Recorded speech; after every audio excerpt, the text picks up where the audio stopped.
Վատ կենտրոնացում, կարճաժամկետ հիշողություն, քնկոտություն, հոգնածություն սրանք խնդիրներ են, որոնք հանդիպում են նաև դեռահասների շրջանում։ Պատճառների մասին կզրուցենք ՈՒԻԳՄՈՌ կանանց եւ երեխաների հիվանդանոցի բժիշկ էնդոկրինոլոգ Լուսինե Քանանթարյանի հետ։ Բարև ձեզ բժշկուհի։ Բարև ձեզ։ Թվարկված խնդիրները որ դեպքում են դեռահասների մոտ առաջանում, դա կապ ունի սեռահասունացման շրջանի հետ, թե էնդոկրին խնդիրներ են զուտ։ Ողջույն Անի ջան, նախ եկեք տարբերակենք, թե որն է դեռահասությունը, հա, առողջության համաշխարհային կազմակերպությունը դեռահասությունը բնորոշում է 10-ից 19 տարեկան երեխաներին, այս բոլոր տարիքում գտնվող երեխաներին համարում ենք դեռահասներ։ Սեռահասունացումը պարտադիր չէ, որ դեռահաս երեխան նաև սեռահասունացման փուլում գտնվի, որ աղջիկների մոտ միջինում սեռահասունացումը սկսվում է 8-ից 13 տարեկանում, տղաների մոտ 9-ից 14 տարեկանում, այսինքն սա այն միջակայքն է, որի սահմաններում կարող ենք մենք ունենալ սկիզբը սեռահասունացման։ Իհարկե, ձեր նշած փոփոխությունները կարող են կապված լինել եւ ֆիզիոլոգիական դեռահասների սեռահասունացմանը բնորոշ որոշակի փոփոխություններով, բայց կարող են լինել նաեւ խնդիր։ Իրենցից ներկայացնել խնդիր։ Ինչպես հասկանա ծնողը, որ դեռահասությամբ պայմանավորված խնդիրներ են, որովհետև շատ եմ նկատում հիմա երեխաները շատ քնկոտ են ու հոգնած, չգիտեմ, դա ալարկոտության հետ կապ ունի, թե բուն խնդրի։ Առհասարակ, եթե խնդիրը կարճատև է, նման գանգատը երեխան կարճ ժամանակ է ներկայացնում եւ այդ գանգատները չեն խանգարում առօրյա կյանքին, այսինքն մինչեւ 1-2 շաբաթ կամ էպիզոդիկ մի քանի օր պարբերաբար որոշ օրերի, այդ դեպքում հավանաբար առողջական խնդրի հետ չէ կապված, բայց եթե շաբաթներ, ամիսներ է տևում նման գանգատը, հոգնածությունը, թուլությունը, այդ դեպքում պետք է անհանգստանալ եւ դիմել բժշկի, պարզելու համար արդյոք այստեղ կան պատճառներ, առողջական խնդիրներ, թե ոչ, որտեղ մի շարք ոչ միայն էնդոկրին համակարգի, այլ նաեւ այլ առողջական խնդիրներ, ինչպիսին են աուտոիմուն հիվանդություններ, ինֆեկցիոն հիվանդություններ, սակավարյունություններ, անեմիաները, հա, եւ շատ այլ հիվանդություններ կարող են բերել թուլության եւ հոգնածության, այսինքն սա ոչ սպეციფիկ գանգատ է, բնորոշ ոչ մեկ հիվանդության, այլ շատ տարատեսակ հիվանդությունների ժամանակ նման գանգատ կարող են ունենալ։ Վերջերս մի միտում եմ նկատում, որ երեխաները եթե ունեն այդ թվարկված խնդիրները, ծնողները իրենց տալիս են վիտամին D, կալցիում, մագնեզիում, դրանք կողմնակի էֆեկտներ չունեն։ Ունեն եւ առանց կոնտրոլի, առանց բժշկի նշանակման նման թեև դրանք սննդային հավելումներ են վիտամին D-ին եւ կալցին, միևնույն է ցանկալի չէ նրանց օգտագործումը, հատկապես ծնողի կողմից հստակ քանակությունը կարող է ոչ ճիշտ որոշվել, ինքը այս դեպքում պետք է խորհրդակցել մանկաբույժի կամ էնդոկրինոլոգի հետ, որոշելու անհրաժեշտ քանակությունը։ Վիտամին D-ի պրոֆիլակտիկ քանակություն գոյություն ունի, առանց որևէ լաբորատոր քննություն հանձնելու այդ քանակությունը թույլատրված է նշանակել երեխաներին եւ օգտագործել ամբողջ տարի, բայց դա չպետք է դա փոքրիկ քանակություն է։ Նախ պետք է գնահատել արդյոք վիտամին D-ի դեֆիցիտ կա թե չէ կամ նշանները արդյոք վկայում են անկարիք կա լաբորատոր քննություններ անցկացնելու թե ոչ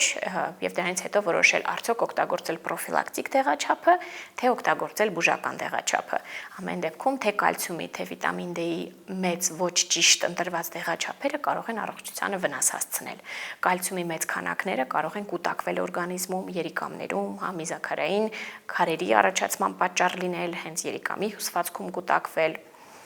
Մի խոսքով ցանկալի չէ առանց բժշկի հետ խորհրդակցելու օգտագործել վիտամին D եւ կալցի, հատկապես եթե երկար ժամանակ է օգտագործվելու։ Այսինքն պետք չէ ասել երեխա ջան, բալիկ ջան, հոգնած ես, վիտամին D խմիր։ Իհարկե պետք չէ։ Հոգնածությունը եւ ալարկոտությունը ո՞նց տարբեր են։ 10-ից 14 տարեկան երեխաները դժվարանում են նաեւ քայլել։ Այսինքն մի քիչ քայլում են, ասում են, «Էլ չեմ կարողանում, հոգնեցի»։ Սա սեռահասունացման հետ կապ ունի, թե ուղղակի ալարկոտության։ Դժվար է ամեն կոնկրետ դեպքում, այսինքն ընդհանուր պատասխան բոլոր դեպքերի համար դժվար է տալ, իհարկե դեռահասների մոտ մի քիչ հոգեբանական այդ ալարկոտությունը մի քիչ հոգեբանական հիմք էլ կարող է ունենալ, այսինքն այդ պահին իրենք հետաքրքրված չեն անել այդ բանը, որը որ կառաջարկում է ծնողը կամ դպրոցում այդ բանը, դրա համար ներկայացնեն որպես գանգատ հոգնածություն, թուլություն, բայց եթե դա մշտական է, ինչպես նշեցի եւ երկարատև է այդ գանգատը, դա նաև խորտ չէի տա անտեսել լրիվ։ Քնկոտությունը, հոգնածությունը որ հիվանդության հետ կարող են կապ ունենալ։ Եթե էնդոկրին հիվանդությունների մասին խոսենք, ապա ավելի հաճախ կմտածենք վահանաձև գեղձի հիվանդությունների մասին, ընդ որում ինչպես վահանաձև գեղձի թեր ֆունկցիայի, այսինքն հորմոնների թեր արտադրության, այնպես էլ վահանաձև գեղձի գերֆունկցիայի, հորմոնների գերարտադրության դեպքում մենք կարող ենք ունենալ ընդհանուր թուլություն, հոգնածություն, թեր արտադրության դեպքում նաև հիշողության վատացում, մտածողության դժվարացում, անգամ խոսքի դանդաղում կարող է լինել։ Կմտածենք նաև, կարող ենք մտածել նաև շաքարային դիաբետի մասին, երեխաներին առավել բնորոշ է եւ երեխաների շրջանում առավել տարածված է առաջին տիպի շաքարային դիաբետը, որը առաջանում է բավականին արագ, այսինքն շաբաթների 1-2 ամիսների ընթացքում է գլյուկոզայի մակարդակը բարձրանում եւ ելի բնորոշ գանգատներից, բացի բերանի չորություն, հաճախամիզություն, շատախմություն, նաեւ շատ բնորոշ գանգատ կլինի ընդհանուր թուլությունը, դպրոցում առաջադիմության վատացումը։ Ավելի հազվադեպ երեխաների մոտ հանդիպում է երկրորդ տիպի շաքարային դիաբետը, որը ավելի գերի երեխաների ճարպակալում ունեցող երեխաներն են ռիսկի մեջ գտնվում ունենալու տիպ 2 շաքարային դիաբետը, այստեղ շաքարի մակարդակի բարձրացումը ավելի դանդաղ է տեղի ունենում եւ կարող է ամիսներ շարունակ ավելի երկար, ոչ թե շաբաթներ, այլ ամիսներ շարունակ ունենանք գլյուկոզի մակարդակի բարձրացումը եւ որպես հետևանք նաեւ իմ նշած գանգատները, այդ թվում ընդհանուր թուլությունն ու հոգնածությունը։ Այսինքն ընդհանուր առմամբ էնդոկրին հիվանդություններից վահանաձև գեղձը եւ շաքարային դիաբետը։ Դրանք արտահայտվում են, քան որ կա ժառանգականություն, թե ինչ որ պատճառներ են լինում։ Երկու դեպքում էլ շաքարային դիաբետի թե առաջին, թե երկրորդ տիպի դեպքում ժառանգականությունը նշանակություն ունի։ Սակայն միջավայրի գործոնները եւս շատ լուրջ ազդեցություն ունեն, կդրսևորվի այս հիվանդությունը, թե չի դրսևորվի։ Երկրորդ տիպի շաքարային դիաբետի դեպքում, ինչպես արդեն նշեցի, ճարպակալումը շատ մեծ ռիսկի գործոն էր, ինքը ժառանգականություն, գումարած ճարպակալում կամ ավելորդ քաշ, գումարած ոչ առողջ ապրելակերպ,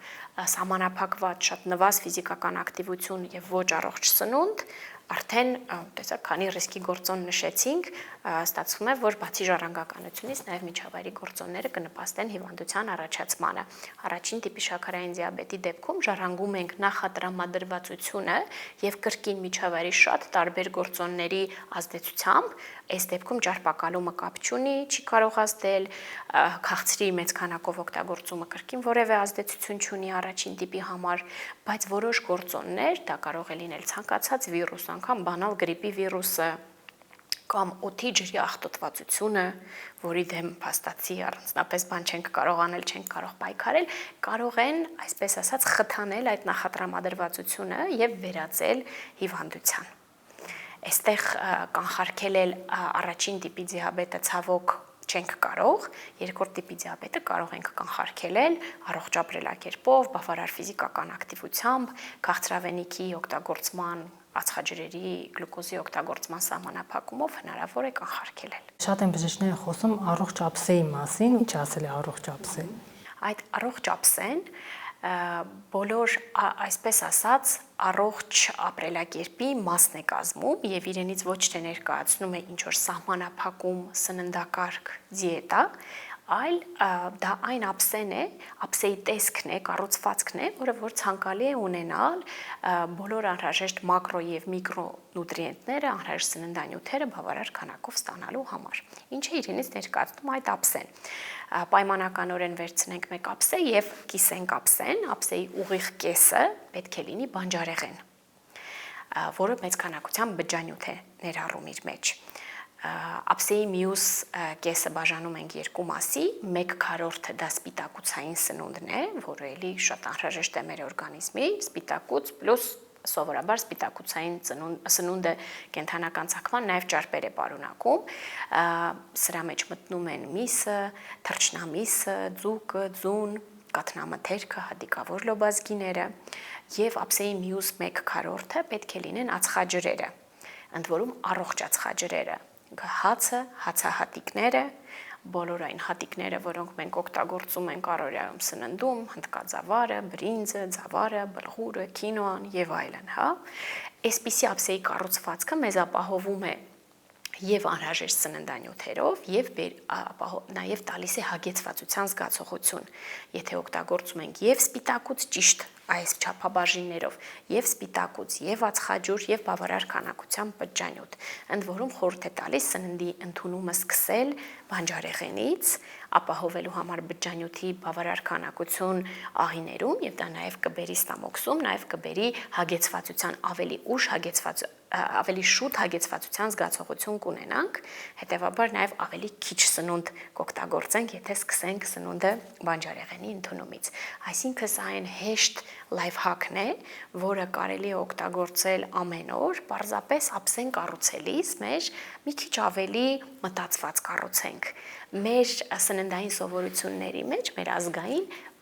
նման քանակով բանջարեղենի օգտագործումը սովորաբար չի մտնում։ Մենք ավելի հաճախ ածխաջրի կոմպոնենտն ենք մեծ քանակով օգտագործում, հա, փլավները, այսպես ասած, հատիկները, ավելի քիչ քանակությամբ բանջարեղեն, միս, այո, կարելի ասել, որ սիրում ենք, բայց նաև հացնել է մտնում այդ ածխաջրի հատվածի մեջ։ Այսինքն բոլոր սննդանյութերն էլ, բոլոր մթերքներն էլ կարելի է օգտագործել, բայց առողջ մնալու համար եւ նաև քաշի պահպանման համար, ճարպակալման ավելորդ քաշի կանխարգելման համար անհրաժեշտ է հետևել այս առողջ ափսեի սկզբունքին։ Նկատում եմ, որ դեռահասների շրջանում սկսել են դիետա պահել։ Այդ տարիքում նորմալ է։ Եթե անգամ ունենք ավելորդ քաշ կամ ճարպակալու, երեխաների շրջանում խիստ սննդային սահմանափակումներ երբևէ չեն կիրառվում, որովհետև երեխայի նորմալ աճի, զարգացման համար, սեռահասունացման համար անհրաժեշտ են բոլոր սննդանյութերը անհրաժեշտ բավարար քանակություններով, հա, եթե խիստ սահմանափակումներ լինեն, դա կազդի երեխայի հասակի ավելացման վրա, սեռահասունացման սկզբի վրա կարող է ազդել, ոսկրային խտության վրա կարող է ազդել, որովհետև այդ մանկական տարիքում է ձևավորվում նաև ոսկրի հանքային խտությունը եւ խիստ սննդային սահմանափակումներ, անգամ եթե ունենք ճարպակալում, կամ եթե դա արտահայտված ճարպակալում է, խիստ չեն այդպիսի սահմանափակումները եւ կարեւոր է աշխատել սննդաբանի կամ էնդոկրինոլոգի հետ ճիշտ ձևով սահմանափակումներ անել, որպեսզի իմ ասած երևույթները տեղի չունենան, բայց ունենանք քաշի իջեցում։ Այսինքն հիմնական սկզբունքը այս դեպքում էլ առողջ սովորությունների ներդրումն է, որոնք թույլ կտան նվազեցնել քաշը ոչ արագ, դանդաղ, բայց կայուն։ Այսինքն անգամ մեծ ավելորդ քաշի պարագայում մենք չենք ձգտում մեծ քաշի կորուստ ունենալ, այլ փոքր քաշի կորուստ, բայց դա լինի երկարատև եւ դրա հիմքում ընկած լինեն ճիշտ սննդային սովորությունները եւ ֆիզիկական ակտիվության ներդրումը։ Շատ հեշտ է այս ամենը ասել, բայց իրականում ներդնել կյանքի մեջ թե երեխայի, թե մեծահասակի բավականին դժվար է։ Ինքը եթե կտրուկ սահմանափակումներ անենք, թե մեծահասակը, թե երեխաները նույն բանն է գործում, հա, վերջ այլևս հաց չենք օգտագործելու, օրինակ, դա ինչքան է տևում, մի քանի շաբաթ, 1 ամիս, 2 ամիս, լավ 3 ամիս, հա, բայց ինչ որ մի օր մարդը դադարելու է անել այդ սահմանափակումը եւ կրկին քաշը ավելանալու է եւ ամենայն հավանականությամբ ավելի շատ քաշ է հետ գալու։ Դա է պատճառը, որ ժամանակակից սննդաբանությունը խորհուրդ է տալիս առողջ սովորությունները ներդնել, այսինքն օգտագործել նույն հացը, օգտագործել քաղցրավենիքը, բայց դրանց քանակությունը լինի սահմանափակված որոշակի սահմաններում, բայց երբեմն դրանք բոլորը պետք է թույլատրված լինեն անգամ ճարպակալման պարագայում, անգամ քաշի իջեցման դեպքում։ Եվ այստեղ շատ կարևոր հարց եք բարձրացնում դեռահասների շրջանում, ես թվարկեցի երբ ճարպակալում ավելորդ քաշ կա, հա, բայց կարող են լինել սննդային վարքի խանգարումներ, որոնցից երկուսը կարող եմ նշել անորեքսիա, նյարդային անորեքսիա կամ բուլիմիա, սա այն հիվանդություններն են, բավականին բարդ կառավարվող հիվանդություններ են, որոնց դեպքում իրականում կարող է չլինել քաշի ավելցուկ, նյարդային անորեքսիայի դեպքում, բայց երեխան սեփական մարմնի ընկալումը աղավաղված է, այսինքն չլինելով բացարձակ գեր, անգամ լինելով շատ նիհար, երեխան կարող է մտածել, որ գեր է եւ ցանկանում է խիստ նվազեցնել քաշը։ Եվ այստեղ գալիս են սահմանափակումները, խիստ սահմանափակումները, երեխայի կողմից որոշումը չօգտագործել այլևս այս կամ այն սննդամթերքը կամ տանջող ֆիզիկական ակտիվության մակարդակը, այսինքն ուտել, բայց հետո ժամեր զբաղվել ֆիզիկական ակտիվությամբ, որպեսզի սպառել ընդունած կալորիաների քանակությունը եւ նյարդային անորեքսիայի դեպքում քաշը շատ խիստ նվազում է, թեև անգամ այդ նվազած քաշի պարագայում երեխան շարունակում է մտածել, որ գեր է եւ քաշը էլի նվազեցնելու կարիք կա։ Բուլիմիայի դեպքում մեծ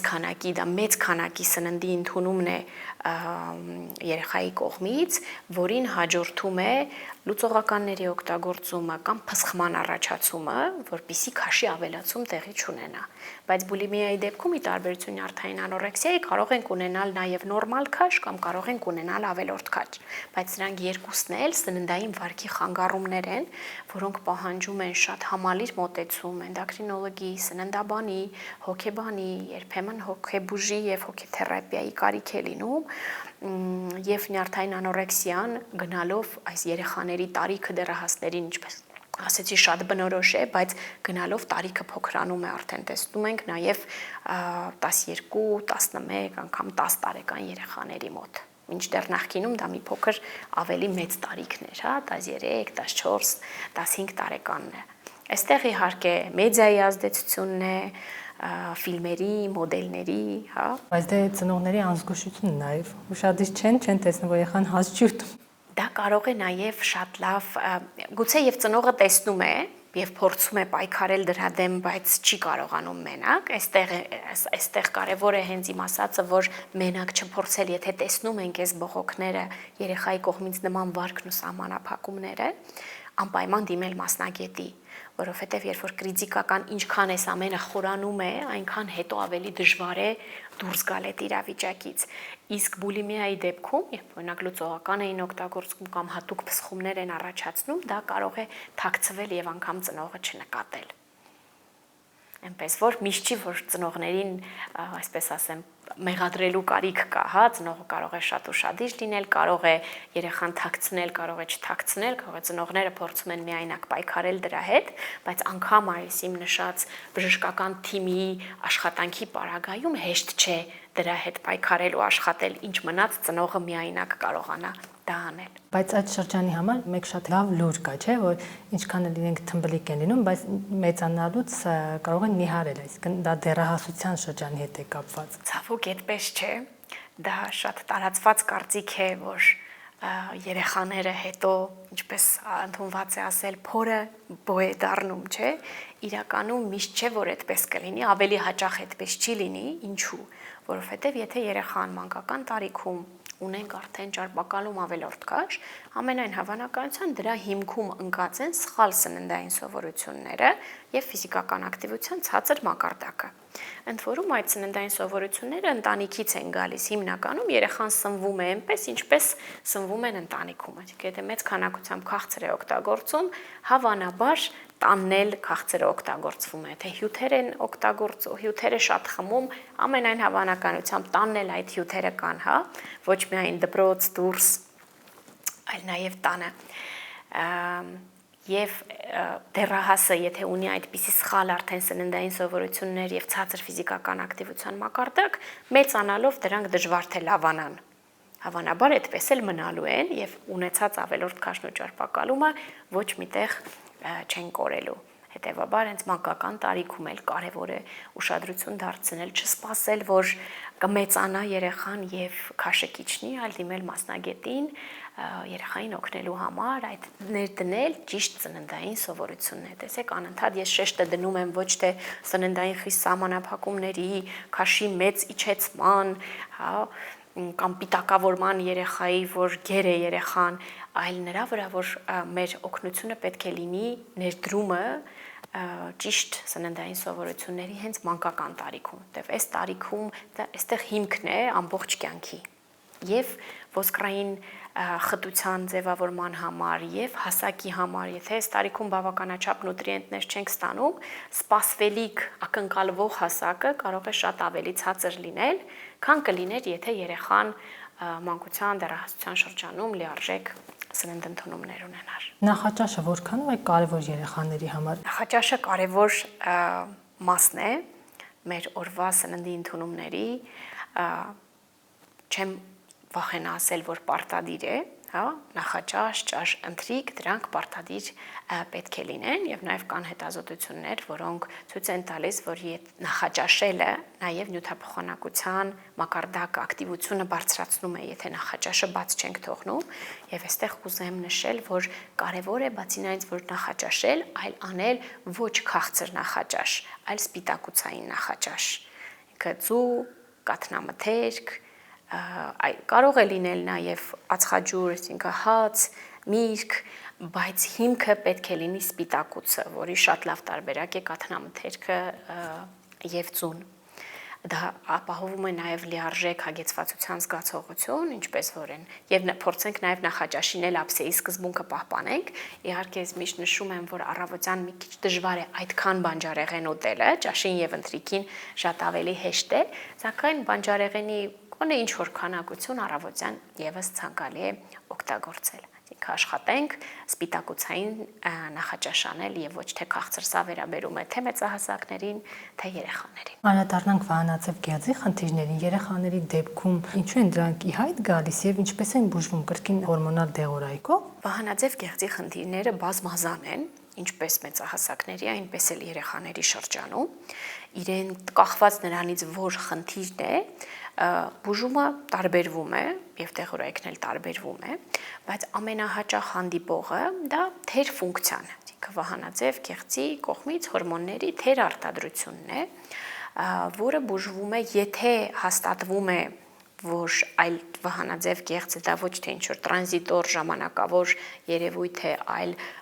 վահանաձև գեղձը իսկապես չի կարողանում արտադրել հորմոնները, ապա բուժումը, այո, փոխարինող թերապիան է նույն վահանաձև գեղձի հորմոնով, որը որ օգտագործում ենք ինչպես մեծահասակների, այնպես էլ երեխաների մոտ, պարզապես դեղաչափերն են տարբեր լինում, եւ այստեղ կարեւոր է նշել, որ պետք չէ խուսափել այդ հորմոնի օգտագործումից, ինչու երբ կա անբավարարություն եւ մենք տալիս ենք այդ հորմոնը, ապա որևէ կողմնակի էֆեկտ չենք ակնկալում հորմոններից։ Երբ ենք ինչու կա այդ մտավախությունը հորմոնների հանդեպ, այդպիսի վախը մարդկանց մոտ, որովհետեւ հորմոնները օգտագործվում են ոչ միայն պակասի անբավարարության դեպքում, այլ օգտագործվում են նաեւ այլ հիվանդությունների բուժման համար, որոնց դեպքում չկա հորմոնի պակաս, բայց այս հորմոնները օգնում են հաղթահարել այլ խնդիրներ, օրինակ աուտոիմուն հիվանդությունները, COVID-ի ժամանակ էր օգտագործվում, բրոնխիալ ասթմայի ժամանակ, ռևմատոիդ հիվանդությունների, շատ հիվանդություններ կան, որոնց ժամանակ օգտագործվում են մակերիկամի հորմոնները, ու այս դեպքում, երբ օրգանիզմում իրականում պակաս չկա, այլ օգտագործվում է հորմոնի այլ էֆեկտները, հակաբորբոքիչ էֆեկտը, հիմնականում, ապա ունենում ենք կողմնակի երևույթներ, որից եւ վախենում են մարդիկ։ Իսկ երբ կա անբավարարություն, չկա հորմոնը օրգանիզմում բավարար քանակությամբ եւ մենք ճիշտ դեղաչափով պարզապես լրացնում ենք, դրա համար անվանում ենք ոչ թե բուժում, այլ փոխարինող թերապիա, այս դեպքում որևէ կողմնակի էֆեկտ չենք ակնկալում, ընդհակառակը ունենում ենք առողջ մարդ եւ լավ ինքնազգացողություն։ Մեզ մոտ կա այդ մշակույթը երեխաներին շուտ բժշկի մոտ տանելու, թե ասում են դե ոչինչ դեռահաս է, հոգնել է դասերից դրա։ Գիտեք, ծնողները տարբեր են, կան շատ զգոն ծնողներ, կան չափազանց զգոն ծնողներ, որոնք մի փոքր բանի դեպքում անգամ դիմում են բժշկի եւ իհարկե կան նաեւ ծնողներ, որոնք հետաձգում են բժշկին դիմելը։ Այնպես որ միանշանակ պատասխան չունեմ, հա, բոլոր դեպքերն էլ հանդիպում են։ Ամեն դեպքում ինչ խորհուրդ կտաք, ինչ անել հիմնական ձեր թվարկած խնդիրներից խուսափելու համար։ Ինչպես արդեն նշեցի, առաջին տիպի շաքարային դիաբետը մենք առանձնապես կանխարգելել չենք կարող, նույնը վերաբերում է նաև վահանաձև գեղձի խնդիրներին, դա գենետիկա պլյուս այլ գործոններ են, դրանց հետ կապված որևէ բան չենք կարող անել, բայց ճարպակալումը, ավելորդ քաշը եւ դրանցից բխող երկրորդ տիպի դիաբետը միանշանակ կանխարգելվող խնդիրներ են, դրա համար անհրաժեշտ է առողջ ապրելակերպ վարել, ճիշտ սնվել, օգտագործել առօրյայում առողջապսեի սկզբունքը եւ ունենալ բավարար ֆիզիկական ակտիվություն։ Եվ կուզեմ ֆիզիկական ակտիվության քանակը նշել, որն է այդ բավարար ֆիզիկական ակտիվությունը։ Մինչեւ 6-ից մինչեւ 18 տարեկան երեխաների համար խորհուրդ է տրվում ամեն օր առնվազն 60 րոպե միջին ինտենսիվությունից ինտենսիվ ֆիզիկական ակտիվություն, իսկ շաբաթական 3 անգամ ինտենսիվ ֆիզիկական ակտիվություն։ Ընդ որում սրա մեջ կարող են մտնել նաև բակային խաղերը։ Եթե ինտենսիվ երեխան 60 րոպեից ավել խաղում է, մարզվում է, վազում են, խաղում են, դա համարվում է նորմալ ֆիզիկական ակտիվություն։ Այստեղից բխում է նաև այն, որ անհրաժեշտ է սահմանափակել էկրանային ժամանակը։ Եվ էկրանային դեռահասների պարագայում իհարկե դժվար է սահմանափակել եւ հստակ լիմիտներ այս 12-13-ից մինչեւ 18 տարեկան երեխաների համար հստակ ժամային լիմիտ դրված չէ, բայց ասում ենք, որ դա պետք է լինի բալանսավորված, չխանգարի քնին եւ քունը պետք է լինի 8-ից 10 ժամ եւ ապահովենք օրական 1 ժամ ֆիզիկական ակտիվությունը։ Այսինքն, եթե այդ ամենը արվել է 8-ից 10 ժամ քուն ենք ունեցել, 1 ժամ ֆիզիկական ակտիվություն է եղել, այնտեղ այսպես թե այնպես շատ մեծ ժամանակ չի մնում էկրանային ժամանակի համար, հա, դրա համար հստակ թվեր ցուցված չեն։ Շնորհակալություն։ Ես էլ եմ շնորհակալ։ Մենք զրուցում էինք Ուիգմոր կանանց եւ երեխաների հիվանդանոցի էնդոկրինոլոգ Լուսինե Քալանթարյանի հետ։